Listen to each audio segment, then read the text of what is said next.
மாவட்டம் வாணியம்பாடி அருகே மேல்குப்பம் கிராமத்தை சேர்ந்த 15 வயது சிறுமிக்கு கோயிலில் வைத்து 22 வயது இளைஞர் பாலாஜி என்பவர் தாலி கட்டிய வீடியோ வலைதளங்களில் வெளியானது.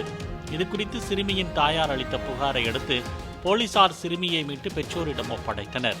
தப்பியோடிய பாலாஜி மீது போக்சோ வழக்கு பதிவு செய்து அவரை தேடி வருவதாக போலீசார் தெரிவித்தனர்.